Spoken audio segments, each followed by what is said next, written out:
वाहिगुरू जी का खालसा वाहिगुरू जी की फतेह। TV84 ਦੇ ਸਾਰੇ ਦਰਸ਼ਕ ਤੇ ਸਰੋਤੇ ਜਿਹੜੇ ਸਾਡੇ ਨਾਲ ਨਾਰਥ ਅਮਰੀਕਾ ਦੇ ਵਿੱਚੋਂ ਜੁੜੇ ਹੋਏ ਆ ਉਹਨਾਂ ਸਭ ਦਾ ਮੈਂ ਅਮਰਵੀਰ ਸਿੰਘ ਅੱਜ ਇਸ ਪ੍ਰੋਗਰਾਮ ਦੇ ਵਿੱਚ ਤਹਿ ਦਿਲੋਂ ਸਵਾਗਤ ਕਰਦਾ।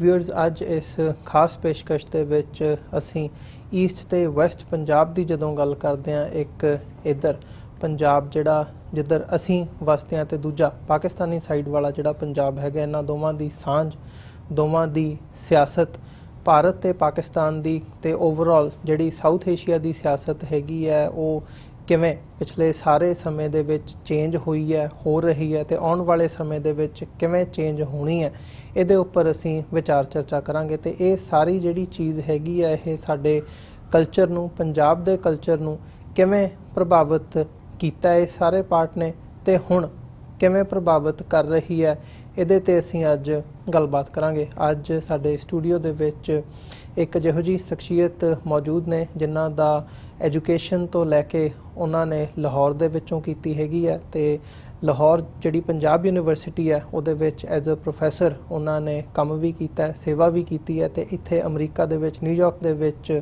ਉਹ ਵਸਦੇ ਹੈਗੇ ਨੇ। ਹੁਣ ਉਹਨਾਂ ਨੇ ਪੰਜਾਬ ਵਾਪਸ ਪਾਕਿਸਤਾਨ ਦੇ ਵਿੱਚ ਜਾਣ ਦੀ ਉਹਨਾਂ ਦੀ ਹੈਗੀ ਹੈ ਆਉਣ ਵਾਲੇ ਹਫ਼ਤਿਆਂ ਦੇ ਵਿੱਚ। ਤੇ ਅਸੀਂ ਸੋਚਿਆ ਕਿ ਜਿਹੜੀ ਇਸ ਗੱਲਬਾਤ ਨੂੰ ਇਸ ਲੈਵਲ ਤੇ ਲੈ ਕੇ ਆਈਏ ਕਿ ਉਹਨਾਂ ਜਿਹੜੀ ਇੱਕ ਇਤਿਹਾਸਕ ਸਾਂਝ ਦੀ ਗੱਲ ਹੈਗੀ ਹੈ ਦੋਵੇਂ ਪੰਜਾਬਾਂ ਦੀ, ਉਹਦੇ ਤੇ ਅਸੀਂ ਵਿਚਾਰ ਚਰਚਾ ਕਰੀਏ। ਜਿੱਥੇ ਸਾਡੇ ਲਈ ਵੀ ਇਹ ਇੰਪੋਰਟੈਂਟ ਹੈਗੀ ਹੈ, ਉੱਥੇ ਜਿਹੜੇ ਸਾਡੇ ਦਰਸ਼ਕ ਨੇ ਇਹ ਇੱਕ ਨੈਰੇਟਿਵ ਵੀ ਹੈਗਾ ਜਦੋਂ ਅਸੀਂ ਆਪਸੀ ਸਾਂਝ ਦੀ, ਆਪਸੀ ਪਿਆਰ ਦੀ, ਜਦੋਂ ਸਾਡਾ ਸੱਭਿਆਚਾਰ ਦੋਵੇਂ ਪੰਜਾਬਾਂ ਦਾ ਇੱਕ ਹੈਗਾ ਉਹਦੇ ਤੇ ਗੱਲਬਾਤ ਕੀਤੀ ਜਾਵੇ। ਸੋ ਮੈਂ ਤੁਹਾਡੀ ਹੀ ਮੁਰਾਦ ਨੇ ਤਹਿਸੀਨ ਕੁਰੈਸ਼ ਸਾਹਿਬ, ਇਹਨਾਂ ਨਾਲ ਅਸੀਂ ਅੱਜ ਦੀ ਗੱਲਬਾਤ ਦੀ ਜਿਹੜੀ ਸ਼ੁਰੂਆਤ ਕਰਦੇ ਹਾਂ। ਜੀ ਕੁਰੈਸ਼ ਸਾਹਿਬ, ਸਭ ਤੋਂ ਪਹਿਲਾਂ ਤੁਹਾਡਾ ਸਵਾਗਤ ਹੈ ਜੀ। ਸਤਿ ਸ਼੍ਰੀ ਅਕਾਲ। ਬਹੁਤ ਸ਼ੁਕਰੀਆ। ਸਤਿ ਸ਼੍ਰੀ ਅਕਾਲ, ਅਸਲਾਮੁ ਅਲੈਕਮ। ਸਭ ਤੋਂ ਪਹਿਲਾਂ ਤਾਂ ਜੀ ਤੁਹਾਡਾ TV84 ਦਾ ਸ਼ੁਕਰੀਆ, ਤੁਸੀਂ ਮੈਨੂੰ ਕਾਲ ਕੀਤੀ, ਮੈਂ ਤੁਹਾਡੇ ਕੋਲ ਆਇਆ, ਗੱਪਸ਼ਪ ਲਗਾਉਂਦੇ ਹਾਂ ਤੇ ਮੈਂ ਬਹੁਤ ਮਸ਼ਕੂਰ ਹਾਂ ਤੁਹਾਡਾ। ਤੇ ਵੈਸੇ ਵੀ ਸਾਡਾ ਕਲਚਰ ਸਾਂਝਾ ਹੈ ਜੀ। ਅਸੀਂ ਚਾਹੇ ਪਾਕਿਸਤਾਨ 'ਚ ਹੋਈਏ ਜਾਂ ਇੰਡੀਆ ਦੇ ਵਿੱਚ, ਪੰਜਾਬ ਪੰਜਾਬ ਹੀ ਹੈ ਜੀ। ਪੰਜਾਬ ਹੋਣ ਦੇ ਨਾਤੇ ਸਾਡੀ ਮੁਹੱਬਤਾਂ ਸਾਂਝੀਆਂ ਨੇ। ਦੋ ਪਾਕਿਸਤਾਨ ਗੋ ਕੇ ਦੋ ਕੌਮੀ ਨਜ਼ਰੀਏ ਨਾਲ ਬਣਿਆ, ਉਹਦੇ ਨਾਲ ਕਿ ਉਸ ਵਕਤ ਦੇ ਹਿਸਟੋਰੀਅਨਸ ਦੇ ਕੁਛ ਜਾਂ ਜਿਹੜੇ ਵੀ ਕੋਈ ਲੀਡਰ ਸੀ ਜਾਂ ਜੋ ਵੀ ਹੁਕਮਰਾਨ ਸੀ, ਉਹਨਾਂ ਦੀ ਵਜ੍ਹਾ ਨਾਲ ਕੁਛ ਸਾਡੇ 'ਚ ਤਕਸੀਮ ਆ ਗਈ। ਲੇਕਿਨ ਉਦੋਂ ਵੀ ਸਾਡੀ ਖੁਆਇਸ਼ ਸੀ ਕਿ ਤੁਸੀਂ ਸਾਡੇ ਨਾਲ ਹੀ ਰਹੋ ਜੀ। ਗੁਰਦਾਸਪੁਰ ਤੱਕ ਦਾ ਇਲਾਕਾ ਸਾਨੂੰ ਵੀ ਮਿਲ ਜਾਏ। ਲੇਕਿਨ ਉਹ ਕੁਛ ਹਿੰਦੂ ਨਜ਼ਰੀਆ ਜਾਂ ਹਿੰਦੂ ਪਟੇਲ ਜੋ ਵੀ ਸੀਗੇ, ਉਹਨਾਂ ਦੀਆਂ ਸਾਜ਼ਿਸ਼ਾਂ ਸੀ ਕਿ ਤੁਸੀਂ ਸਾਡੇ ਤੋਂ ਦੂਰ ਹੋ ਗਏ। ਲੇਕਿਨ ਯਕੀਨ ਰੱਖੋ ਕਿ ਤੁਸੀਂ ਅੱਜ ਵੀ ਸਾਡੇ ਤੋਂ ਦੂਰ ਨਹੀਂ ਹੈਗੇ ਜੀ। ਅਸੀਂ ਆਪਣੇ ਆਪ ਨੂੰ ਇਕੱਲਾ ਸਮਝਦੇ ਹਾਂ ਤੁਹਾਡੇ ਇਲਾਵਾ। ਗੋ ਤੁਹਾਡਾ ਸਾਡਾ ਥੋੜ੍ਹਾ ਜਿਹਾ ਮਜ਼ਹਬ ਦਾ ਤਜ਼ਾਦ ਹੈ, ਲੇਕਿਨ ਬਹੁਤ ਸਾਰਾ ਕਲਚਰ ਸਾਡਾ ਸਾਂਝਾ ਹੈ। ਮੁਹੱਬਤਾਂ ਸਾਂਝੀਆਂ ਨੇ ਸਾਡੀਆਂ, ਜ਼ਾਤ ਬਰਾਦਰੀਆਂ, ਗੋਤਾਂ, ਚੀਮੇ ਚੱਠੇ ਤੁਹਾਡੇ ਵੀ ਨੇ, ਚੀਮੇ ਚੱਠੇ ਸਾਡੇ ਵੀ ਨੇ, ਸਾਡੀਆਂ ਹੋਰ ਤੇ ਹੋਰ ਗਾਲਾਂ ਵੀ ਸਾਂਝੀਆਂ ਨੇ ਜੀ। ਤੇ ਇਹ ਮੁਹੱਬਤਾਂ ਨੇ। ਬਿਲਕੁਲ, ਤਹਿਜ਼ੀਬ ਸਾਂਝੀ ਹੈ, ਸੱਭਿਆਚਾਰ ਸਾਂਝਾ ਹੈਗਾ, ਕਾਫੀ ਜਿਹੜੀਆਂ ਚੀਜ਼ਾਂ ਨੇ। ਇੱਕ ਰੱਬ ਨੂੰ ਮੰਨਦੇ ਹੋ, ਅਸੀਂ ਇੱਕ ਅੱਲਾਹ ਨੂੰ ਮੰਨਦੇ ਹਾਂ। ਤੇ ਗੱਲਾਂ ਉਹੀ ਨੇ ਕਿ ਕੋਈ ਵੀ ਮਜ਼ਹਬ ਹੋਵੇ, ਜਿੱਥੇ ਤੱਕ ਮੈਂ ਜਿੰਨੇ ਵੀ ਮਜ਼ਹਬ ਦੇ ਬਾਰੇ ਦੁਨੀਆ ਦੇ ਜਿੰਨੇ ਵੀ ਅਫਾਕੀ ਮਜ਼ਾਹਬ ਨੇ ਜਾਂ ਆਸਮਾਨੀ ਕਿਤਾਬਾਂ ਨੇ, ਜਿੰਨਾ ਕਿ ਮੈਂ ਦੇਖਿਆ ਹੈ ਕਿ ਸਾਰੀਆਂ ਕਿਤਾਬਾਂ ਆ ਜਾ ਕੇ ਇਨਸਾਨੀਅਤ 'ਤੇ ਮੁਕਤੀਆਂ ਨੇ, ਮੁਹੱਬਤ 'ਤੇ ਮੁਕਤੀਆਂ ਨੇ ਜੀ। ਸਾਡੇ ਮੁਹੰਮਦ ਸੱਲੱਲਾਹੁ ਅਲੈਹਿ ਵਸੱਲਮ ਨੂੰ ਵੀ ਮੁਹੱਬਤ ਦਾ ਦਰਸ ਦਿੱਤਾ ਹੈ ਤੇ ਤੁਹਾਡੇ ਗੁਰੂ ਨਾਨਕ ਜੀ ਨੂੰ ਵੀ ਮੁਹੱਬਤ ਦਾ ਹੀ ਦਰਸ ਦਿੱਤਾ ਹੈ ਜੀ। ਬਿਲਕੁਲ ਤਹਿਸੀਨ ਸਾਹਿਬ, ਜਿੱਥੇ ਅਸੀਂ ਇਹ ਆਪਸੀ ਸਾਂਝ ਦੀ ਅੱਜ ਗੱਲਬਾਤ ਕਰਨ ਜਾ ਰਹੇ ਹਾਂ, ਸ਼ੁਰੂਆਤ ਇਸ ਪਾਰਟ ਦੀ ਕਰੀਏ ਸੈਗਮੈਂਟ ਦੇ ਵਿੱਚ ਸਿਆਸਤ ਤੋਂ। ਜਦੋਂ ਅਸੀਂ ਸਿਆਸਤ ਦੀ ਗੱਲ ਕਰਦੇ ਹਾਂ ਤਾਂ ਇਸ ਵਕਤ ਅਸੀਂ ਦੇਖਦੇ ਹਾਂ ਜਦੋਂ ਭਾਰਤ ਤੇ ਪਾਕਿਸਤਾਨ ਦੇ ਦਰਮਿਆਨ ਪਿਛਲੇ ਲੰਬੇ ਸਮੇਂ ਤੋਂ ਜੇ ਦਹਾਕਿਆਂ ਦਾ ਹੀ ਜ਼ਿਕਰ ਕਰਨਾ ਹੋਵੇ, ਜੰਗਾਂ ਵੀ ਆਪਸ ਦੇ ਵਿੱਚ ਹੋਈਆਂ ਨੇ ਤੇ ਕਸ਼ਮੀਰ ਦਾ ਜਿਹੜਾ ਇਸ਼ੂ ਹੈਗਾ ਉਹ ਵੀ ਹਾਈਲਾਈਟ ਦੇ ਵਿੱਚ ਰਿਹਾ ਪਿਛਲੇ ਸਾਰੇ ਸਮੇਂ ਦੇ ਦੌਰਾਨ। ਪਰ ਇਹਦੇ ਵਿੱਚ ਜਦੋਂ ਅਸੀਂ ਪੰਜਾਬ ਦੀ ਗੱਲ ਕਰਦੇ ਹਾਂ, ਉਹ ਆਪਸ ਦੇ ਵਿੱਚ ਜਿਹੜੀ ਸਾਂਝ ਹੈਗੀ ਹੈ ਉਹਨੂੰ ਇਕੱਠਿਆਂ ਹੋਣ ਤੋਂ ਹੁਕੂਮਤਾਂ ਵੱਲੋਂ ਕਹਿ ਲਓ ਕਿ ਹਮੇਸ਼ਾ ਇੱਕ ਪਾੜਾ ਪਾਉਣ ਦੀ ਵਿੱਚ, ਖਾਸ ਤੌਰ 'ਤੇ ਜੇਕਰ ਇੰਡੀਅਨ ਸਾਈਡ ਦੇ ਹੁਕੂਮਤ ਦੀ ਗੱਲ ਕਰਨੀ ਹੋਵੇ, ਉਹ ਹੁੰਦੀ ਰਹੀ ਹੈ। ਸੋ ਅੱਜ ਪਾਕਿਸਤਾਨ ਦੇ ਵਿੱਚ ਇੱਕ ਨਵੀਂ ਹੁਕੂਮਤ ਇਸਟੈਬਲਿਸ਼ ਹੋਣ ਜਾ ਰਹੀ ਹੈ। ਇਮਰਾਨ ਖਾਨ ਦੀ ਪਾਰਟੀ ਹੈਗੀ ਹੈ ਜਿਹੜੀ ਉਹਨੇ ਲੀਡ ਕੀਤਾ। ਇਮਰਾਨ ਖਾਨ ਪ੍ਰਧਾਨ ਮੰਤਰੀ ਹੋਣਗੇ ਪਾਕਿਸਤਾਨ ਦੇ। ਤੇ ਕੀ ਸਮਝਦੇ ਹੋ ਕਿ ਇਮਰਾਨ ਖਾਨ ਦੀ ਜਿਹੜੀ ਪਾਰਟੀ ਹੈਗੀ ਹੈ, ਜੇ ਪਿਛਲੇ ਸਾਰੇ ਸਮੇਂ ਨੂੰ ਤੁਸੀਂ ਅੱਜ ਦੇ ਸਮੇਂ ਦੇ ਨਾਲ ਕੰਪੇਅਰ ਕਰਕੇ ਦੇਖਦੇ ਹੋ, ਤੇ ਜਿਹੜੀ ਇਹ ਨਵੀਂ ਹੁਕੂਮਤ ਆ ਰਹੀ ਹੈ ਇਹਦੇ ਨਾਲ ਕੀ ਤਬਦੀਲੀ ਆਵੇਗੀ ਪੰਜਾਬ ਦੇ ਪਰਸਪੈਕਟਿਵ ਤੋਂ ਜਦੋਂ ਤੁਸੀਂ ਇਹਨੂੰ ਦੇਖਦੇ ਹੋ? ਗੁਜ਼ਾਰਿਸ਼ ਹੈ ਕਿ ਤੁਹਾਡਾ ਸਵਾਲ ਵਕਤ ਦੀ ਸਾਡੇ ਥਰਡ ਵਰਲਡ ਜਾਂ ਸਾਡੇ ਇੰਡੋ ਪਾਕ ਦੀ ਨਾਲ ਰਿਲੇਟਿਡ ਹੈ, ਲੇਕਿਨ ਤੁਸੀਂ ਆਪਣੀ ਗੱਲਾਂ 'ਚ ਕਾਫੀ ਗੱਲਾਂ ਦਾ ਜਵਾਬ ਵੀ ਦੇ ਦਿੱਤਾ ਆਪਣੇ ਸਵਾਲ ਦੇ ਵਿੱਚ। ਹਕੀਕਤ ਹੈ ਕਿ ਪਾਕਿਸਤਾਨ ਨੂੰ ਕਮਜ਼ੋਰ ਕਰਨ ਦੇ ਵਿੱਚ ਪਾਕਿਸਤਾਨ ਦੀਆਂ ਗੌਰਮੈਂਟਸ ਦਾ ਹੱਥ ਜ਼ਿਆਦਾ ਹੈ, ਜਾਂ ਗੌਰਮੈਂਟ ਨਹੀਂ, ਤੁਸੀਂ ਮੈਂ ਕਹਿ ਸਕਦਾ ਹੁਕਮਰਾਨਾਂ ਦਾ। ਇਹ ਲੀਡਰਸ ਨਹੀਂ ਸੀਗੇ ਜਿਹੜੇ ਸਾਡੇ 'ਤੇ ਪਾਕਿਸਤਾਨ ਦੀ ਹਕੂਮਤ ਕਰਦੇ ਰਹੇ ਨੇ ਗੁਜ਼ਸ਼ਤਾ 30-40 ਦਿਹਾਈਆਂ ਤੋਂ, 30-40 ਡੈਕੇਡਸ ਤੋਂ। ਇਹ ਲੀਡਰ ਨਹੀਂ ਸੀਗੇ, ਇਹ ਰੂਲਰ ਸੀਗੇ। ਇਸ ਤਰ੍ਹਾਂ ਹੀ ਰੂਲਰ ਸੀ ਜਿਸ ਤਰ੍ਹਾਂ ਬ੍ਰਿਟਿਸ਼ ਅੰਪਾਇਰ ਦਾ ਤੁਸੀਂ ਕਹਿ ਸਕਦੇ ਹੋ। ਕਦੀ ਨਵਾਜ਼ ਸ਼ਰੀਫ ਆ ਗਿਆ, ਕਦੀ ਜ਼ਰਦਾਰੀ ਆ ਗਿਆ। ਇਹਨਾਂ ਨੇ MOU ਸਾਈਨ ਕੀਤੇ ਹੋਏ ਸੀਗੇ ਕਿ ਤੁਸੀਂ ਮੈਨੂੰ ਕੁਝ ਨਾ ਕਹੋ, ਮੈਂ ਤੁਹਾਨੂੰ ਕੁਝ ਨਹੀਂ ਕਹਾਂਗਾ। ਦੋਵੇਂ ਪੇਸ਼ਾਵਰ ਦੁਕਾਨਦਾਰ ਸੀਗੇ। ਕਹਿੰਦੇ ਨੇ ਕਿ ਲੀਡਰ ਨੂੰ ਕਦੀ ਵੀ ਕਾਰੋਬਾਰੀ ਨਹੀਂ ਹੋਣਾ ਚਾਹੀਦਾ, ਉਹ ਡਿਵੋਟਿਡ ਲੀਡਰ ਹੁੰਦਾ ਹੈ ਜੀ। ਇਹਨਾਂ ਬੰਦਿਆਂ ਨੇ ਪਾਕਿਸਤਾਨ ਨੂੰ ਜਿਸ ਤਰ੍ਹਾਂ ਵਲਚਰਸ ਹੁੰਦੀਆਂ ਨੇ, ਉਹ ਉੱਤੇ ਮੰਡਲਾਉਂਦੇ ਰਹਿੰਦੇ ਨੇ ਫਜ਼ਾ ਦੇ ਵਿੱਚ। ਜਿਉਂ ਹੀ ਉਹ ਥੱਲੇ ਮੁਰਦਾਰ ਵੇਖਦੇ ਨੇ, ਜੰਪ ਕਰਦੇ ਨੇ, ਆਪਣਾ ਮੁਰਦਾ ਖਾਦਾ। ਇਹਨਾਂ ਨੇ ਪਾਕਿਸਤਾਨ ਨੂੰ ਉਹ ਹੀ ਸਮਝਿਆ ਸੀ, ਹੁਣ ਵੀ ਉਹ ਹੀ ਸਮਝਦੇ ਨੇ ਕਿ ਕਿਸ ਤਰੀਕੇ ਨਾਲ ਪਾਕਿਸਤਾਨ ਦੀ ਆਖਰੀ ਬੋਟੀ ਵੀ ਨਿਚੋੜ ਲੈਣ। ਨਵਾਜ਼ ਸ਼ਰੀਫ ਹੋਵੇ ਜਾਂ ਜ਼ਰਦਾਰੀ ਹੋਵੇ ਜਾਂ ਇਹਨਾਂ ਦੇ ਜਿਹੜੇ ਬਾਕੀ ਦੇ ਬੰਦੇ ਨੇ। ਰੱਬ ਨੇ ਇੱਕ ਉਮੀਦ ਜੀ ਲਾਈ ਹੈ ਇਮਰਾਨ ਖਾਨ ਕੋਲੋਂ। ਅਸੀਂ ਜਿਹੜੇ ਪ੍ਰਦੇਸ਼ 'ਚ ਪਾਕਿਸਤਾਨੀ ਬੈਠੇ ਹਾਂ, ਅਸੀਂ ਇਹਨਾਂ ਦੋਵਾਂ ਨੂੰ ਤਾਂ ਵੇਖ ਚੁੱਕੇ ਹਾਂ। ਉਮੀਦ ਹੈਗੀ ਹੈ ਕਿ ਰੱਬ ਮਿਹਰਬਾਨੀ ਕਰ ਦੇਗਾ ਤੇ ਸਾਡੀ ਇਹਨਾਂ ਗਿੱਧਾਂ ਕੋਲੋਂ ਜਾਨ ਛੁੱਟ ਜਾਏਗੀ ਤੇ ਰੱਬ ਇਮਰਾਨ ਖਾਨ ਕੋਲੇ ਕੋਈ ਕੰਮ ਲੈ ਹੀ ਲਏਗਾ ਜੀ। ਸਾਡੇ ਇੱਕ ਪਰਸ਼ੀਅਨ ਦਾ ਇੱਕ ਮੁਹਾਵਰਾ ਵੀ ਹੈ, ਹਰ ਕਮਾਲੇ ਹਰ ਜ਼ਵਾਲੇ ਰਾਹ ਕਮਾਲ ਜਾਂ ਹਰ ਕਮਾਲੇ ਰਾਹ ਜ਼ਵਾਲ, ਕਿ ਹਰ ਜ਼ਮੀਨ 'ਤੇ ਜਦੋਂ ਤੁਸੀਂ ਆ ਜਾਂਦਾ ਸਾਈਕਲ ਤੇ ਫਿਰ ਰੱਬ ਉੱਪਰ ਚੁੱਕ ਲੈਂਦਾ ਉਹ ਜੀ। ਪਾਕਿਸਤਾਨ ਇਸ ਵੇਲੇ ਨੋ ਔਰ ਨੈਵਰ ਦੀ ਕੰਡੀਸ਼ਨ ਦੇ ਵਿੱਚ ਬੈਠ ਗਿਆ, ਉਹ ਸਿਚੁਏਸ਼ਨ ਦੇ ਵਿੱਚ ਹੈ। ਜਾਂ ਤਾਂ ਪਾਕਿਸਤਾਨ ਨੂੰ ਸੰਭਾਲਾ ਮਿਲ ਜਾਏਗਾ, ਅਗਰ ਨਾ ਮਿਲਿਆ ਤਾਂ ਸ਼ਾਇਦ ਕਦੀ ਵੀ ਨਾ ਮਿਲੇ। ਲੇਕਿਨ ਮੈਂ ਸਮਝਦਾ ਕਿ ਪਾਕਿਸਤਾਨ ਦੁਨੀਆ 'ਤੇ ਸ਼ਾਇਦ ਦੂਸਰੀ ਰਿਆਸਤ ਹੈ ਮਦੀਨੇ ਤੋਂ ਬਾਅਦ ਜਿਹੜੀ ਮਜ਼ਹਬ ਦੇ ਨਾਮ 'ਤੇ ਬਣਾਈ ਗਈ। ਤੀਸਰੀ ਗਾਲਬਨ ਇਸਰਾਈਲ ਹੋਏਗੀ ਤੇ ਮੇਰੀ ਦੁਆ ਹੈ ਕਿ ਚੌਥੀ ਖਾਲਿਸਤਾਨ ਹੋਵੇ ਜਿਹੜੀ ਮਜ਼ਹਬ ਦੇ ਨਾਮ ਤੋਂ ਬਣੇਗੀ। ਤੇ ਜਿਹੜੀ ਰਿਆਸਤ ਅੱਲਾ ਦੇ ਦਿੱਤੇ ਹੋਏ ਕਾਨੂੰਨ ਜਾਂ ਉਹਦੇ ਮਜ਼ਹਬ ਦੇ ਮੁਤਾਬਕ ਬਣੀ ਹੈ ਨਾ ਪਾਕਿਸਤਾਨ, ਉਹ ਇਨਸ਼ਾਅੱਲਾ ਡਿੱਗੇਗੀ ਨਹੀਂ, ਉਹ ਖੜੀ ਹੋ ਜਾਏਗੀ। ਇਹ ਇਮਰਾਨ ਖਾਨ ਸ਼ਾਇਦ ਇੱਕ ਸਿੰਬਲ ਅੱਲਾ ਨੇ ਦਿੱਤਾ ਸਾਨੂੰ ਕਿ ਉਹ ਪਾਕਿਸਤਾਨ ਨੂੰ ਸੰਭਾਲ ਲੇ। ਤੇ ਅਸੀਂ ਉਮੀਦ ਬੜੀ ਕਰਨੇ ਹਾਂ ਕਿ ਪਾਕਿਸਤਾਨ ਨੂੰ ਤਰੱਕੀ ਵੀ ਮਿਲ ਜਾਏਗੀ, ਆਜ਼ਾਦੀ ਵੀ, ਜਿਹੜੀ ਸਹੀ ਮਾਇਨਿਆਂ ਦੀ ਆਜ਼ਾਦੀ ਹੈ ਜਿਹੜੀ ਹੈ ਸਾਨੂੰ ਇਹਨਾਂ ਨੇ ਲੁਟੇਰਿਆਂ ਨੇ ਫਾਈਨੈਂਸ਼ੀਅਲ ਕ੍ਰਾਈਸਿਸ 'ਚ ਪਾ ਦਿੱਤਾ ਹੈ। ਕਦੀ IMF ਦੇ ਅੱਗੇ ਸੱਟ ਦਿੱਤਾ ਹੈ, ਕਦੀ ਕਿਸੇ ਹੋਰ ਅੱਗੇ ਸੱਟ ਦਿੱਤਾ ਹੈ ਜੀ। ਉਹ ਤੋਂ ਵੀ ਜਾਨ ਛੁੱਟ ਜਾਏਗੀ। ਤੇ ਜਿਹੜਾ ਸਾਡਾ ਨਵਾਜ਼ ਸ਼ਰੀਫ ਸੀਗਾ, ਉਹ ਤੇ ਤੁਹਾਡਾ ਇੰਡੀਆ ਦਾ ਹੀ ਮੈਂ ਤੇ ਸਮਝਣਾ ਬੰਦਾ ਸੀਗਾ। ਕੋਈ ਉਹਨੇ ਤੇ ਕੋਈ ਅਸੀਂ ਕੰਮ ਕੀਤਾ ਹੀ ਨਹੀਂ ਕਿ ਜਿਹੜਾ ਪਾਕਿਸਤਾਨ ਵਾਸਤੇ ਹੋਵੇ, ਬਲਕਿ ਉਹਦੇ ਤੇ ਜ਼ਿਆਦਾ ਜਿਹੜੇ ਉਹਦੇ ਯਾਰੀ ਦੋਸਤੀ ਸੀ ਉਹ ਤੁਹਾਡੇ ਜੰਦਾਲ ਨਾਲ ਤੇ ਤੁਹਾਡੇ ਮੋਦੀ ਨਾਲ।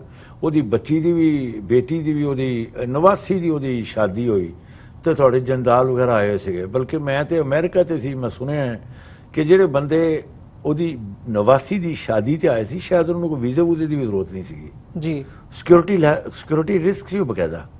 ਤੇ ਜ਼ਰਦਾਰੀ ਹੈ, ਉਹਦੀ ਤਾਂ ਗੱਲ ਹੀ ਛੱਡ ਦਿਓ ਨਾ ਤੁਸੀਂ, ਉਹਨੂੰ ਤਾਂ ਪੈਸੇ ਚਾਹੀਦੇ ਨੇ ਭਾਵੇਂ ਜਿਵੇਂ ਮਰਜ਼ੀ ਦੇ ਦਿਓ ਉਹਨੂੰ। ਲੇਕਿਨ ਸਾਨੂੰ ਮੈਂ ਬੜੀ ਸਮਝਣਾ ਕਿ ਇਮਰਾਨ ਖਾਨ ਦੇ ਆਉਣ ਤੋਂ ਬਾਅਦ ਸ਼ਾਇਦ ਕੁਝ ਪਾਕਿਸਤਾਨ ਨੂੰ ਵੀ ਸੰਭਾਲਾ ਮਿਲੇ। ਦੇਖੋ ਪਾਕਿਸਤਾਨ ਦਾ ਸੰਭਾਲਾ ਜਿਹੜਾ ਨਾ ਇੰਡੀਆ ਦੀਆਂ ਉਹ ਤਹਿਰੀਕਾਂ ਜਿਹੜੀਆਂ ਆਜ਼ਾਦੀ ਮੰਗ ਰਹੀਆਂ ਨੇ ਜੀ ਹਿੰਦੂ ਲੀਡਰਸ਼ਿਪ ਤੋਂ ਜਾਨ ਛੁਡਾ ਰਹੀਆਂ ਨੇ, ਜਿਹ 'ਚ ਨਾਗਾਲੈਂਡ ਵਗੈਰਾ ਵੀ ਇਹ ਹੋਰ ਵੀ ਇਸ ਤਰ੍ਹਾਂ ਨੇ, ਸਰੇ ਫਹਿਰਿस्त ਖਾਲਿਸਤਾਨ ਹੈ।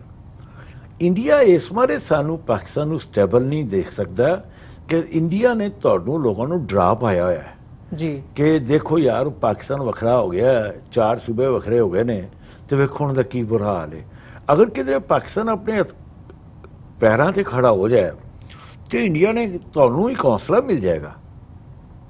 ਸਾਨੂੰ ਜ਼ਮੀਨ 'ਤੇ ਸੱਟ ਕੇ ਰੱਖਣਾ ਇੰਡੀਆ ਦੀ ਬੜੀ ਸਾਰੀਆਂ ਖੁਆਇਸ਼ਾਂ 'ਚ ਕਹਿ ਵੀ ਹੈ ਕਿ ਤੁਹਾਨੂੰ ਡਰਾ ਸਾਈਕੋਲੋਜੀਕਲ ਪਾਈ ਰੱਖੇ ਕਿ ਵੇਖੋ ਉਹ ਵੱਖਰੇ ਹੋਏ ਨੇ ਤੇ ਉਹ ਰੁਲਦੇ ਫਿਰਦੇ ਨੇ ਤੇ ਤੁਸੀਂ ਵੀ ਚੁੱਪ ਕਰਕੇ ਮੇਰੇ ਨਾਲ ਜੁੜੇ ਰਹੋ ਜੀ।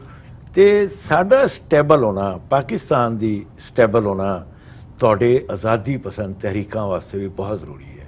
ਤੇ ਰੱਬ ਦਾ ਸ਼ੁਕਰ ਹੈ ਅਸੀਂ 70 ਸਾਲ ਤੋਂ ਗੋ ਸਾਨੂੰ ਲੀਡਰਸ਼ਿਪ ਨਹੀਂ ਮਿਲੀ, ਲੇਕਿਨ ਫਿਰ ਵੀ ਅਸੀਂ ਬੜਾ ਸੋਹਣਾ ਜੀ ਰਹੇ ਹਾਂ। ਤੇ ਇਸੇ ਤਰ੍ਹਾਂ ਹੀ ਮੇਰੀ ਦੁਆ ਹੈ, ਖੁਆਇਸ਼ ਹੈ ਕਿ ਤੁਸੀਂ ਵੀ ਆਜ਼ਾਦੀ ਪਾਓ। ਖਾਲਿਸਤਾਨ ਜਿਹੜਾ ਇੱਕ ਖਾਸੀ ਨਜ਼ਰਿਆਤੀ ਜੇ ਤੁਸੀਂ ਲੋਕ ਹੋ ਨਾ ਖਾਲਿਸਤਾਨ ਦੇ, ਤੁਸੀਂ ਇੱਕ ਬਕਾਇਦਾ ਆਜ਼ਾਦੀ ਪਾਓ ਤੇ ਆਪਣਾ ਮੁਲਕ ਅਲੱਗਾ ਬਣਾਓ। ਤੁਹਾਡਾ ਮੁਲਕ ਸਾਡੇ ਵਾਸਤੇ ਵੀ ਜ਼ਰੂਰੀ ਹੈ। ਸਾਡਾ ਜਿਹੜਾ ਇੰਡੀਆ ਨਾਲ ਬਾਰਡਰ ਹੈ ਉਹ ਸਾਡੀ ਜਾਨ ਛੁੱਟ ਜਾਏਗੀ ਜੇ ਸਾਡੇ ਦਰਮਿਆਨ 'ਚ ਤੁਸੀਂ ਆ ਜਾਓਗੇ। ਪਾਕਿਸਤਾਨ ਦੀ ਸਟੈਬਿਲਿਟੀ ਵਾਸਤੇ ਵੀ ਤੁਹਾਡਾ ਖਾਲਿਸਤਾਨ ਹੋਣਾ ਜ਼ਰੂਰੀ ਹੈ। ਬਲਕਿ ਮੈਂ ਤੇ ਪਾਕਿਸਤਾਨ ਦੀ ਗਵਰਨਮੈਂਟਸ ਨੂੰ, ਇਮਰਾਨ ਖਾਨ ਨੂੰ, ਆਰਮੀ ਸਟੈਬਲਿਸ਼ਮੈਂਟ ਜਾਂ ਜਿਹੜੇ ਵੀ ਬਾਇਖਤਿਆਰ ਹਕੂਮਤਾਂ ਨੇ ਪਾਕਿਸਤਾਨ ਦੀਆਂ ਜਾਂ ਬਾਇਖਤਿਆਰ ਲੋਕ ਨੇ, ਮੈਂ ਤੇ ਉਹਨਾਂ ਨੂੰ ਵੀ ਤੁਹਾਡੇ ਪ੍ਰੋਗਰਾਮ ਦੇ ਥਰੂ ਕਹਾਂਗਾ ਕਿ ਖਾਲਿਸਤਾਨ ਤਹਿਰੀਕ ਦੀ ਡਾਇਰੈਕਟ ਔਰ ਇਨਡਾਇਰੈਕਟ ਹੈਲਪ ਕਰਨੀ ਚਾਹੀਦੀ ਹੈ ਤਾਂ ਕਿ ਇੰਡੀਆ ਦਾ ਬਾਰਡਰ ਸਾਡੇ ਤੋਂ ਦੂਰ ਹੋ ਜਾਏ। ਇਹ ਹਿੰਦੂ ਜਿਹੜਾ ਨਾ ਇਹ ਸਾਡੇ ਤੋਂ ਦੂਰ ਹੋ ਜਾਏ। ਮਕਰੂ ਚਿਹਰਾ ਜਿੰਨੀ ਦੂਰ ਹੋ ਜਾਏਗਾ ਨਾ ਸਾਡੇ ਤੋਂ, ਉਹ ਸਾਡੇ ਵਾਸਤੇ ਚੰਗਾ ਹੈ। ਇੰਡੀਆ ਦੀ ਦੁਸ਼ਮਣੀ ਨੇ ਸਾਨੂੰ ਹਮੇਸ਼ਾ ਨੁਕਸਾਨ, ਦੁਸ਼ਮਣ ਤੇ ਵੈਸੇ ਵੀ ਨੁਕਸਾਨ ਪਹੁੰਚਾਉਂਦਾ ਹੈ, ਲੇਕਿਨ ਇੰਡੀਆ ਇੱਕ ਐਸਾ ਕਮੀਨਾ ਦੁਸ਼ਮਣ ਸਾਨੂੰ ਟੱਕਰ ਗਿਆ ਹੈ ਜਦ ਕੋ ਸਾਨੂੰ ਕਦੀ ਕੋਈ ਖੈਰ ਦੀ ਉਮੀਦ ਹੈ ਹੀ ਨਹੀਂ। ਉਹ ਮੈਨੂੰ ਟਰਕੀ 'ਚ ਸੀਗਾ ਤੇ ਟਰਕੀ 'ਚ ਮੈਨੂੰ ਇੱਕ ਹਿੰਦੂ ਮਿਲਿਆ ਸੀ, ਗਾਲਬਨ ਅੰਕਰਾ ਯੂਨੀਵਰਸਿਟੀ 'ਚ ਜੀ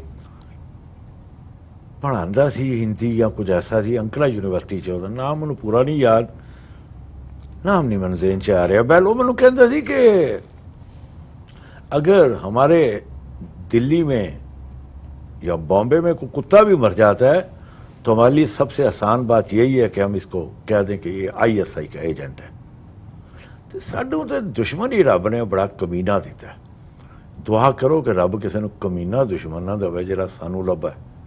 तो तुसी भी उस तरह ही फसे हुए हो इंडिया कोले, तो रब सोना मेहरबानी करे ਤੁਹਾਨੂੰ ਵੀ ਰੱਬ ਆਜ਼ਾਦੀ ਦੇਵੇ, ਸਾਡੇ ਮੁਲਕ ਨੂੰ ਵੀ ਸਟੇਬਲ ਕਰੇ, ਪਾਕਿਸਤਾਨ ਨੂੰ ਵੀ ਤੇ ਤੁਹਾਨੂੰ ਵੀ ਇੰਡੀਆ ਦੇ ਪੰਜੇ ਤੋਂ ਆਜ਼ਾਦ ਕਰੇ।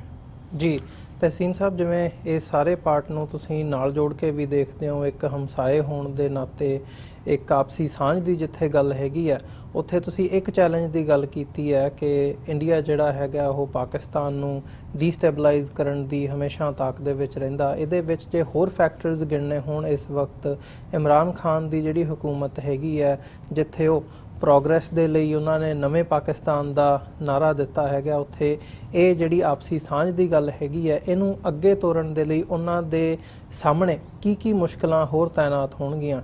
ਇੰਡੀਆ ਉਹਨਾਂ ਦੇ ਵਿੱਚ ਇੱਕ ਹੈਗੀ ਹੈ, ਜੇ ਅਸੀਂ ਅਫਗਾਨਿਸਤਾਨ ਦੇ ਨਾਲ ਦੇਖਦੇ ਹਾਂ, ਜਾਂ ਜੇ ਅਸੀਂ ਇਸ ਵਕਤ ਅਮਰੀਕਾ ਦਾ, US ਦਾ ਵੀ ਰਵੱਈਆ ਦੇਖਣਾ ਹੋਵੇ, ਕਿਉਂਕਿ ਇਮਰਾਨ ਖਾਨ ਹਮੇਸ਼ਾ ਜਿਹੜੀਆਂ US ਦੀਆਂ ਅਫਗਾਨਿਸਤਾਨ ਦੇ ਵਿੱਚ ਐਕਟੀਵਿਟੀਜ਼ ਹੈਗੀਆਂ ਨੇ ਉਹਦਾ ਵੀ ਵਿਰੋਧੀ ਰਿਹਾ, ਡਰੋਨ ਅਟੈਕਸ ਹੋਣ ਜਾਂ ਹੋਰ ਸਾਰੀਆਂ ਜਿਹੜਾ ਪਾਰਟ ਹੋਵੇ। ਸੋ ਹੋਰ ਕਿਹੜੀਆਂ ਮੁਸ਼ਕਲਾਂ ਹੈਗੀਆਂ ਨੇ ਜਿਹੜੀਆਂ ਇਮਰਾਨ ਖਾਨ ਨੂੰ ਇਸ ਵਕਤ ਪੇਸ਼ ਆਉਣਗੀਆਂ ਇਹਨੂੰ ਅੱਗੇ ਤੋਰਨ ਦੇ ਲਈ? गुजारिश है वे इमरान खान चंगे घर का मुंडा है ते मैं समझना कि विकन वाला मुंडा नहीं हो, किसी दुकानदार का पुत्र नहीं हो जी, किसी जरदारी का बेटा नहीं हो, बंबीनो सनमे वाला मुंडा नहीं हो, ना ही किसी ब्रांडस रोड से किसी लोहे की भट्ठी चलाने वाले का पुत्र नहीं हो जी। ਉਹ HSN ਕਾਲਜ ਦਾ ਪੜ੍ਹਿਆ ਹੋਇਆ ਦਬੰਗ ਮੁੰਡਾ ਹੈ ਤੇ ਇੰਗਲੈਂਡ 'ਚੋਂ ਹੀ ਉਹ 17 ਸਾਲ ਦੀ ਉਮਰ 'ਚੋਂ, ਜਿੱਥੇ ਕਿ ਮੈਂ ਸਮਝਣਾ, ਮੈਨੂੰ ਯਾਦ ਹੈ 17 ਸਾਲ ਦੀ ਉਮਰ 'ਚ ਗਾਲਬਨ ਨੂੰ ਕੁਈਨ ਐਲਿਜ਼ਬeth ਨੂੰ ਵੀ ਮਿਲ ਚੁੱਕਾ ਹੈ। यानी कि कहने तो मुराद है कि दुनिया के अरूज सवाल सारे सीजन जब बंदा है तो विकन वाला नहीं तो बंग है, तो मैनू नहीं लगता कि वो इंडिया की थानेदारी बर्दाश्त करेगा जी। अमेरिका ने बड़ी सोहनी अपनी हिकमत अमली की है कि उन्हें कहा कि आप वायस राय दूजे मुल्कों के अपने ब्रिटिश अंपायर वर्गों अपने वायस राय रखने की बजाय उत्थे के बंदियां नूं ही खरीद खरूद के लावो, तो कोई थानेदार हर इलाके च अपना अपना बना दिओ जिहड़ा इन्हां दे मफादात नूं वॉच करे। अमेरिका नूं इस वेले खतरा है चाइना तो, चाइना का तोड़ अमेरिका ने लभा इंडिया। मैनूं तो लगता कि किसी शायद नवाज शरीफ नूं भी किसी ने समझा दिता सी, पुरानी गल है कि जी इंडिया अमेरिका ने थानेदार बना देना जे, तो तुसी इंडिया के पैरी पै जाओ जी, जे तुसी हुकूमत नूं पक्कियां रखना है। वही वजह सी कि जिन्नी देर नवाज शरीफ की हुकूमत रही है उसकी यारी इंडिया ने रही है। उन्हें अज तक तुहाडे खालिस्तान के मसले ते उन्हें की तुहाडी हैल्प करनी, उन्हें कभी कश्मीर की हैल्प नहीं की। उन्हें कभी अपने उहदे कोल जिन्ने उहदा टेन्योर लास्ट गुजरिया है वो लास्ट टेन्योर दे विच उहदे कोल वजीरे खारजा ही कोई नहीं सी जी। उन्हें इस बारे वजारत अपने को रखी कोई स्टेटमेंट किसी को देने की हिम्मत ही ना होवे, मैं ही कला निबड़दा रवां। ਉਹਦਾ ਫਿਰ ਨਤੀਜਾ ਇਹ ਨਿਕਲਿਆ ਕਿ ਕਿਸੇ ਨੇ ਕਸ਼ਮੀਰ ਦੇ ਇਸ਼ੂ ਦੇ ਕੋਈ ਗੱਲ ਨਾ ਕੀਤੀ। ਇੱਕ ਉਹ ਮੌਲਵੀ ਨਮਾ ਇੱਕ ਕੋਈ ਚੀਜ਼ ਸੀ ਬੰਦਾ, ਜਿਹਨੂੰ ਮੌਲਾਨਾ ਫਜ਼ਲ ਰਹਿਮਾਨ ਕਹਿੰਦੇ ਨੇ, ਉਹਨੂੰ ਕਸ਼ਮੀਰ ਕਮੇਟੀ ਦਾ ਚੇਅਰਮੈਨ ਬਣਾਇਆ ਹੋਇਆ ਸੀਗਾ। ਉਹ ਬੰਦਾ ਜਿਹੜਾ ਕਸ਼ਮੀਰ ਕਮੇਟੀ ਵਾਲਾ ਸੀ 19 ਸਾਲ ਤੋਂ ਉਹਨੇ ਡਿਪਲੋਮੈਟਿਕ ਇਨਕਲੇਵ ਦੇ ਵਿੱਚ ਬੜਾ ਸਾਰਾ ਕੋਈ ਵਿਲਾ ਉਹਨੇ ਲਿਆ ਸੀ ਗੌਰਮੈਂਟ ਕੋਲੋਂ, ਅਤੇ ਉਹਨੂੰ ਮੇਰਾ ਖਿਆਲ ਹੈ ਅਰਬੀ भी शायद नहीं पूरी ना आती हो, उर्दू या पंजाबी या अपनी जी जबान है पश्तो वगैरह बोल लेंदा है जी। वो बंदे नूं इंग्लिश नाल ताल्लुक ही कोई नहीं सी, उन्होंने कश्मीर कमेटी का चेयरमैन बनाया सी। वो सिर्फ इस बारे बनाया सी ताकि कोई भी बंदा उहदे उत्ते मतलब कोई गल ना करे तो इहो जिहा मस्त मलंग जिहा बंदा लगा रहे जिन्हों अपने 4 पैसे कमान ना कर सकी है। लेकिन मैं नहीं समझदा कि इमरान खान इंडिया दे नाल या इंडिया की थानेदारी नूं कबूल करेगा या अमेरिका की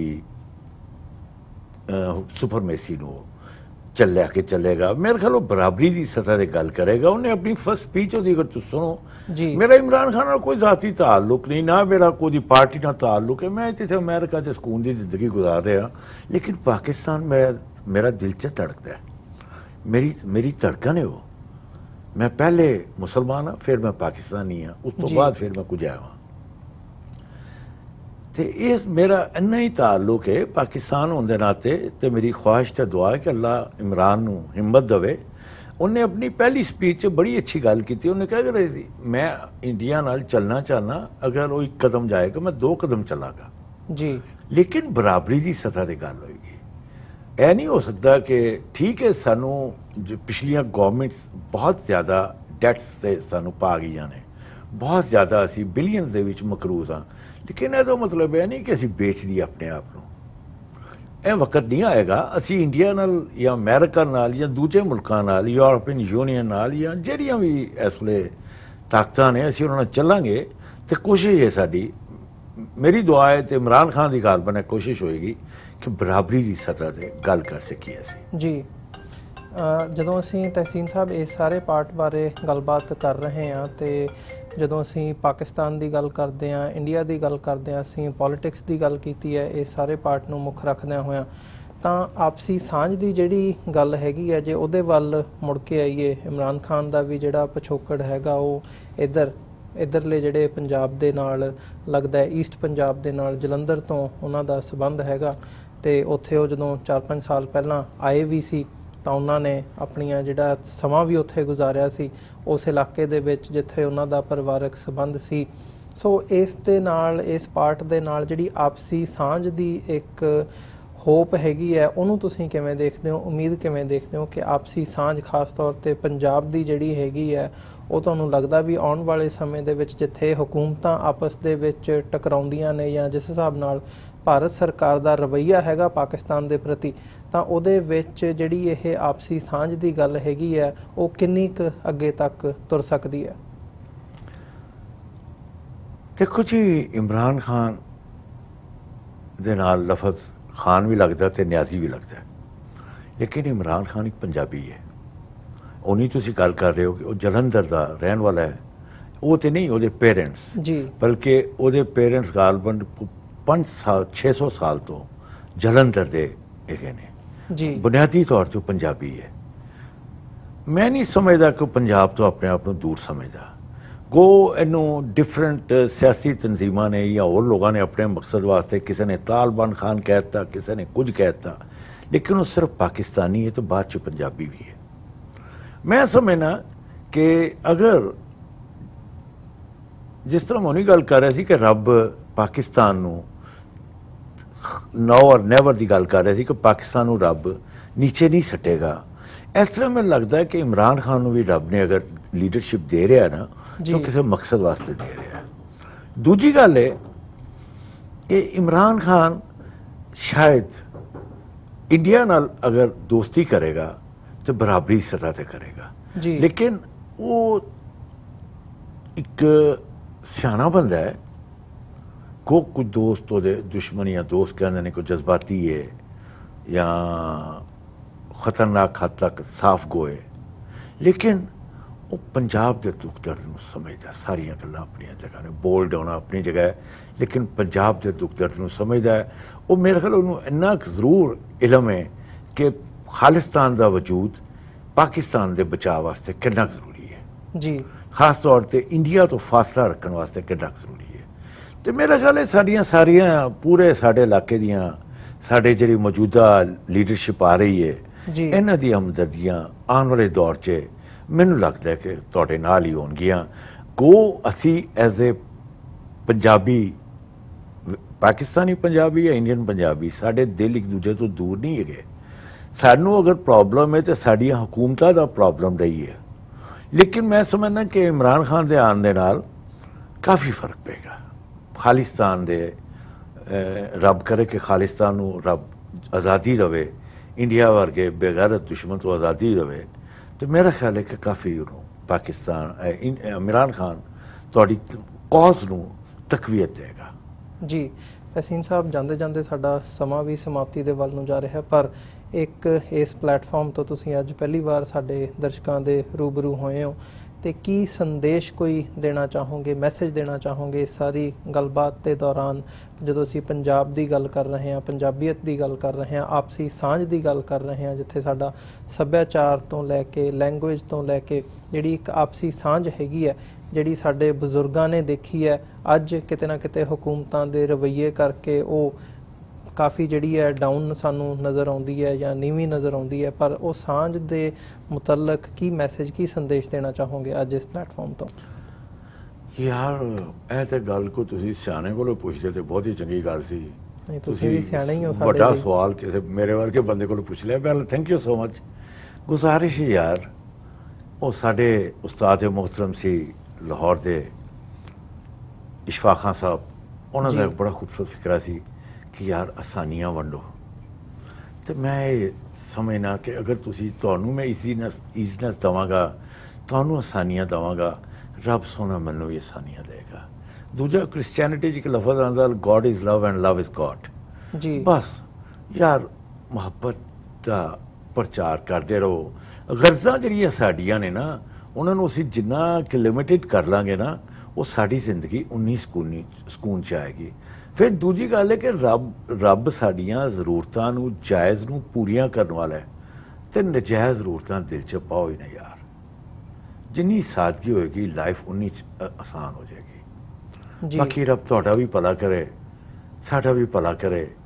ਤੇ ਤੁਸੀਂ ਇੱਕ ਆਈਡੀਅਲ ਲੈ ਕੇ, ਇੱਕ ਆਈਡਲਿਸਟਿਕ ਜੇ ਲੋਕ ਹੋ, ਇੱਕ ਨਜ਼ਰੀਆ ਲੈ ਕੇ ਟੁਰੇ ਹੋਏ ਹੋ। ਮੇਰੀ ਤਾਂ ਤੁਹਾਡੇ ਨਾਲ ਮੁਹੱਬਤ ਹੈ ਹੀ ਹੈ ਕਿ ਰੱਬ ਤੁਹਾਨੂੰ ਤੁਹਾਡੇ ਨਜ਼ਰੀਏ 'ਚ ਕਾਮਯਾਬੀ ਦੇ, ਤੇ ਰੱਬ ਤੁਹਾਨੂੰ ਖਾਲਿਸਤਾਨ ਨੂੰ ਆਜ਼ਾਦ ਕਰੇ, ਜਿੱਥੇ ਤੁਸੀਂ ਆਜ਼ਾਦੀ ਨਾਲ ਆਪਣੇ ਸਾਰੇ ਮਜ਼ਹਬੀ ਜਾਂ ਆਪਣੇ ਜਿਹੜੇ ਵੀ ਤੁਹਾਡੇ ਵਿਚਾਰ ਨੇ, ਜੋ ਤੁਹਾਡੀਆਂ ਕਾਵਿਸ਼ਾਂ ਨੇ, ਤੁਸੀਂ ਆ ਪੂਰੀਆਂ ਕਰ ਸਕੋ। ਤਾਂ ਬਾਕੀ ਪਾਕਿਸਤਾਨ ਦੀ ਗੌਰਮੈਂਟ ਨੂੰ ਵੀ ਇੰਨੀਆਂ ਹਿੰਮਤ ਦੇਵੇ ਕਿ ਤੁਹਾਡੇ ਵਾਸਤੇ ਆਸਾਨੀਆਂ ਕਰੇ ਕਿ ਤੁਹਾਡਾ ਅੱਧਾ ਤੋਂ ਜ਼ਿਆਦਾ ਜਿਹੜਾ ਕਲਚਰ ਹੈ ਮਜ਼ਹਬੀ, ਉਹ ਸਾਡੇ ਕੋਲ ਹੈਗਾ ਜੀ। ਅਸੀਂ ਵੀ ਤੁਹਾਨੂੰ ਪਾਕਿਸਤਾਨ ਦੇ ਲੋਕ ਇੰਨੀਆਂ ਆਸਾਨੀਆਂ ਦਈਏ, ਇੰਨੀਆਂ ਮੁਹੱਬਤਾਂ ਦਈਏ ਕਿ ਤੁਸੀਂ ਨਨਕਾਣਾ ਸਾਹਿਬ ਆਓ, ਪੰਜਾ ਸਾਹਿਬ ਆਓ, ਇਮਨਾਬਾਦ ਆਓ, ਇਹ ਜਿਹੜੀਆਂ ਵੀ ਤੁਹਾਡੀ ਵਰਸ਼ਿਪ ਦੇ ਪਲੇਸਿਸ ਨੇ, ਅਸੀਂ ਵੀ ਤੁਹਾਨੂੰ ਮੁਹੱਬਤ ਦਈਏ। ਤੁਸੀਂ ਸਾਡੇ ਕੋਲ ਆ ਕੇ ਉਪਰਾਹਟ ਨਾ ਮਹਿਸੂਸ ਕਰੋ, ਬੇਗਾਨਾਪਨ ਨਾ ਮਹਿਸੂਸ ਕਰੋ। ਤੁਸੀਂ ਸਾਡੇ ਕੋਲ ਜਦੋਂ ਵੀ ਆਓ ਇੰਝ ਹੀ ਸਮਝੋ ਕਿ ਯਾਰ ਸਾਡੇ ਵਿਛੜੇ ਭਰਾ ਸੀ ਤੇ ਅਸੀਂ ਉਹਨਾਂ ਨੂੰ ਮਿਲਣ ਆ ਗਏ। ਜੀ ਬਿਲਕੁਲ ਤਹਿਸੀਨ ਸਾਹਿਬ, ਜਿਵੇਂ ਤੁਸੀਂ ਕਿਹਾ ਗੁਰੂ ਨਾਨਕ ਸਾਹਿਬ ਦਾ ਜਿਹੜਾ ਜਨਮ ਸਥਾਨ ਹੈਗਾ ਤੇ ਉਹਨਾਂ ਦਾ ਅਕਾਲ ਚਲਾਣਾ ਕਰਨ ਦਾ ਸਥਾਨ ਨਨਕਾਣਾ ਸਾਹਿਬ ਤੇ ਆਪਣਾ ਕਰਤਾਰਪੁਰ ਸਾਹਿਬ ਜਦੋਂ ਅਸੀਂ ਦੇਖਦੇ ਹਾਂ ਦੋਵੇਂ ਪਾਕਿਸਤਾਨ ਦੇ ਵਿੱਚ ਹੈਗੇ ਨੇ। ਸੋ ਇੱਕ ਇਤਿਹਾਸਕ ਰੂਹਾਨੀਅਤ ਦੀ ਜਿਹੜੀ ਸਾਂਝ ਹੈਗੀ ਹੈ ਉਹ ਵੀ ਦੋਵਾਂ ਪੰਜਾਬਾਂ ਦੇ ਦਰਮਿਆਨ ਜਾਂ ਸਿੱਖਾਂ ਤੇ ਮੁਸਲਮਾਨਾਂ ਦੇ ਦਰਮਿਆਨ ਧਰਮੀ ਸਾਂਝ ਜਿਹੜੀ ਹੈ ਉਹ ਵੀ ਬਹੁਤ ਮਜ਼ਬੂਤ ਹੈਗੀ ਹੈ। ਸੋ ਇਸੇ ਸੰਦੇਸ਼ ਦੇ ਨਾਲ, ਇਸੇ ਕਨਕਲੂਜਨ ਦੇ ਨਾਲ ਅਸੀਂ ਅੱਜ ਦਾ ਜਿਹੜਾ ਸ਼ੋਅ ਹੈਗਾ ਮੈਂ ਸਾਡੇ ਦਰਸ਼ਕਾਂ ਕੋਲੋਂ ਵੀ ਇੱਥੇ ਹੀ ਇਜਾਜ਼ਤ ਚਾਹੂੰਗਾ। ਉਮੀਦ ਕਰਦੇ ਹਾਂ ਕਿ ਜਿਹੜੀ ਅੱਜ ਦੀ ਸਾਡੀ ਗੱਲਬਾਤ ਸੀਗੀ ਤਹਿਸੀਨ ਕੁਰੈਸ਼ ਸਾਹਿਬ ਦੇ ਨਾਲ ਉਹ ਤੁਹਾਨੂੰ ਜ਼ਰੂਰ ਪਸੰਦ ਆਈ ਹੋਵੇਗੀ। ਤੇ ਜਾਂਦੇ ਜਾਂਦੇ ਤਹਿਸੀਨ ਸਾਹਿਬ ਤੁਹਾਡਾ ਵੀ ਬਹੁਤ ਬਹੁਤ ਧੰਨਵਾਦ, ਤੁਸੀਂ ਆਪਣਾ ਸਮਾਂ ਕੱਢਿਆ ਤੇ ਸਾਡੇ ਨਾਲ ਇੱਥੇ ਸਟੂਡੀਓ ਦੇ ਵਿੱਚ ਆ ਕੇ ਵਿਚਾਰਾਂ ਦੀ ਸਾਂਝ ਪਾਈ ਹੈ। ਅੰਤ ਦੇ ਵਿੱਚ ਇੱਥੇ ਹੀ ਅਸੀਂ ਤੁਹਾਡੇ ਕੋਲੋਂ ਵੀ ਤੇ ਸਾਡੇ ਦਰਸ਼ਕਾਂ ਕੋਲੋਂ ਵੀ ਇਜਾਜ਼ਤ ਚਾਹਾਂਗੇ ਜੀ। ਬਹੁਤ ਬਹੁਤ ਧੰਨਵਾਦ ਤੁਹਾਡਾ। ਬਹੁਤ ਸ਼ੁਕਰੀਆ ਤੁਹਾਡਾ ਵੀ, TV 84 ਦਾ ਵੀ, ਖਾਸ ਤੌਰ ਤੇ ਮੇਰੇ ਮੋਹਤਰਮ ਦੋਸਤ ਨੇ ਡਾਕਟਰ ਅਮਰਜੀਤ। ਉਹਨਾਂ ਕੋਲ ਅਕਸਰ ਮੈਂ ਬੈਠ ਕੇ ਚੰਗੀਆਂ ਚੰਗੀਆਂ ਗੱਲਾਂ ਸੁਣਨਾ ਵੀ ਹਾਂ ਤੇ ਸਮਝਣ ਦੀ ਕੋਸ਼ਿਸ਼ ਬਹੁਤੀਆਂ ਕਰਨਾ। ਉਹਨਾਂ ਦਾ ਵੀ, ਸਾਡੇ ਤੁਹਾਡੀ ਸਾਰੀ ਟੀਮ ਦਾ ਯਾਰ ਸ਼ੁਕਰੀਆ। ਰੱਬ ਸੋਨਾ ਤੁਹਾਨੂੰ ਆਪਣੀ ਅਮਾਨ 'ਚ ਰੱਖੇ ਤੇ ਖੁਸ਼ ਰੱਖੇ ਤੇ ਕਾਮਯਾਬੀ ਦੇ। ਬਹੁਤ ਬਹੁਤ ਸ਼ੁਕਰੀਆ ਤਹਿਸੀਨ ਸਾਹਿਬ। ਫਤਿਹ ਦੀ ਸਾਂਝ ਪਾਈਏ ਜੀ। ਵਾਹਿਗੁਰੂ ਜੀ ਕਾ ਖਾਲਸਾ, ਵਾਹਿਗੁਰੂ ਜੀ ਕੀ ਫਤਿਹ।